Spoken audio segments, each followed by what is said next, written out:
तो चलिए आज आपको ले चलते हैं 1900s के दशक के शुरुआत में हिमाचल प्रदेश के एक दूर दराज के गांव। ये कहानी है एक ऐसी सच्ची घटना की जो आज भी वहां के लोगों के जहन में ताज़ा है। एक ऐसी कहानी जिसने उस पूरे गांव को हमेशा के लिए बदल कर रख दिया। हर कहानी की तरह इस कहानी की शुरुआत भी एक चेतावनी से होती है। ये चेतावनी गांव के बड़े बुजुर्ग दिया करते थे, लेकिन इस सलाह के पीछे एक बहुत गहरा और अंधेरा राज छिपा था। एक ऐसा सच जिसे गांव के कुछ नौजवान बहुत जल्द जानने वाले थे। देखिए, उस जमाने में उस शांत से गांव में एक नई चीज आई थी, एक सिंगल स्क्रीन सिनेमा। लोग उसे टॉकी कहते थे, और देखते ही देखते ये टॉकी आसपास के सभी गांव के लिए एक ऐसा जुनून बन गया जिसके लिए लोग कुछ भी करने को तैयार थे।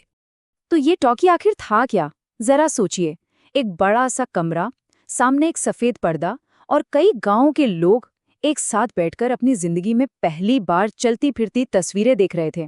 उनके लिए ये किसी जादू से कम नहीं था। अब यहाँ एक दिलचस्प बात थी, दिन में तो एक्शन और ड्रामा वाली फिल्में चलती थीं, लेकिन रात का शो वो सिर्फ और सिर्फ हॉरर फिल्मों के लिए होता था। और यही छोटी सी बात आगे होने वाली भयानक घटनाओं की वजह बनने वाली थी। हमारी कहानी के जो मेन कैरेक्टर हैं, यानी रोहित के चाचा और उनके कुछ दोस्त, वो इन्हीं रात वाले हॉरर शो के दीवाने थे।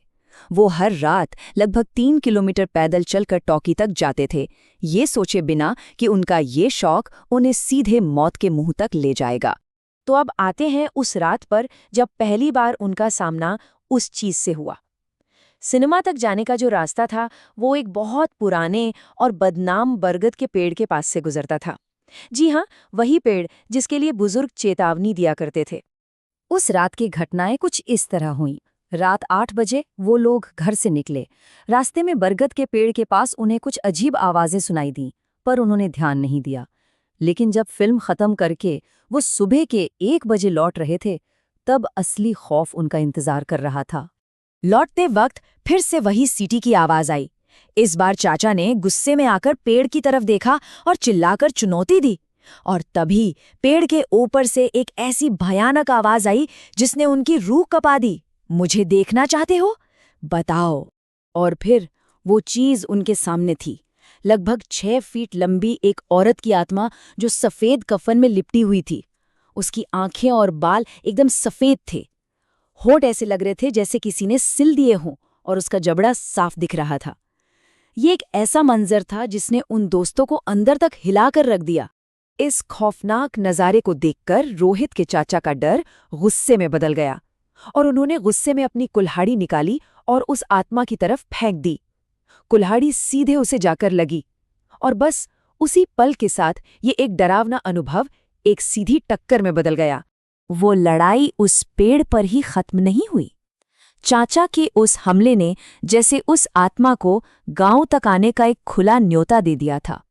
अब वो साया सिर्फ जंगल में नहीं था, बल्कि उनके घरों के आसपास मंडराने लगा था। कुछ ही दिन बाद गांव वालों ने रात के अंधेरे में एक अजीब घूंघट वाली औरत को गलियों में घूमते हुए देखना शुरू कर दिया। ये पहला इशारा था कि वो चीज अब गांव में घुस चुकी थी, और पूरे गांव पर एक अनजाना डर छाने लगा था। और फिर आतंक और बढ़ गया जब उस आत्मा ने गांव की एक औरत तारों को अपना निशाना बनाया। एक रात तारों ने अपने जानवरों के चिल्लाने की आवाज सुनी। जब वो बाहर गई तो उसका सामना उसी घूंघट वाली औरत से हुआ। उस औरत ने अपना जला हुआ चेहरा दिखाया, और उसे देखते ही तारों डर के मारे वहीं बेहोश हो गई। इसके बाद तारों की हालत दिन ब दिन बिगड़ती चली गई। वो घंटों तक किसी ऐसी चीज से बातें करती थी जो किसी को दिखती नहीं थी।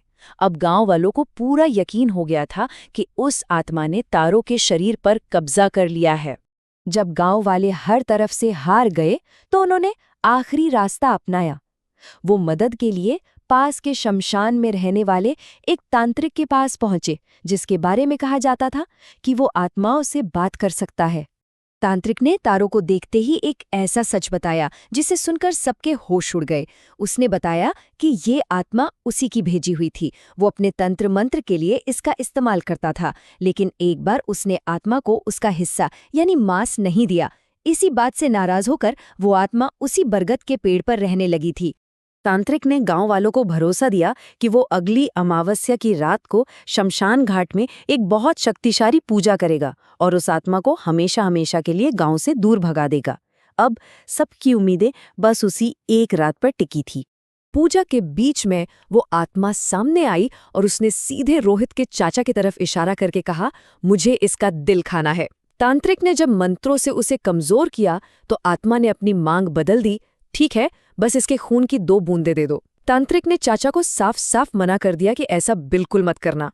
कहानी अब अपने सबसे दर्दनाक मोड़ पर आ पहुंची थी। उस तनाव भरे माहौल में रोहित के चाचा ने एक ऐसा फैसला लिया जिसने सब कुछ बदल कर रख दिया। तांत्रिक के बार बार मना करने के बाद भी चाचा को लगा कि अगर सिर्फ 2 बूंद खून के बदले पूरे गांव की जान बच सकती है तो ये कोई बड़ा सौदा नहीं है। उन्होंने एक बहुत बड़ी गलती की। वो उस सुरक्षा घेरे से बाहर निकल आए और आत्मा को अपना खून देने के लिए तैयार हो गए। पर ये एक धोखा था। जैसे ही चाचा ने अपना खून दिया, उस आत्मा ने उन पर हमला कर दिया। वो उन्हें घसीटते हुए अंधेरी झाड़ियों की तरफ ले गई। सब कुछ इतनी तेजी से हुआ कि कोई कुछ कर ही नहीं पाया। तांत्रिक ने चिल्लाकर सबको घेरे में रहने के लिए कहा और जैसे तैसे अपनी पूजा पूरी की। आत्मा तो गांव से हमेशा के लिए चली गई, लेकिन गांव ने इसकी एक बहुत बड़ी कीमत चुकाई थी। रोहित के चाचा ने अपनी जान दे दी थी और आज भी उस गांव में उन्हें एक हीरो की तरह याद किया जाता है, जिसने अपने लोगों को बचाने के लिए खुद को कुर्बान कर दिया। ये कहानी हमें एक बहुत गहरे सवाल के साथ छोड़ जाती है। एक पूरे गांव को बचाने के लिए एक इंसान की जान चली गई। क्या ये सही था? क्या किसी की जान से बढ़कर शांति हो सकती है? इस पर सोचिएगा जरूर।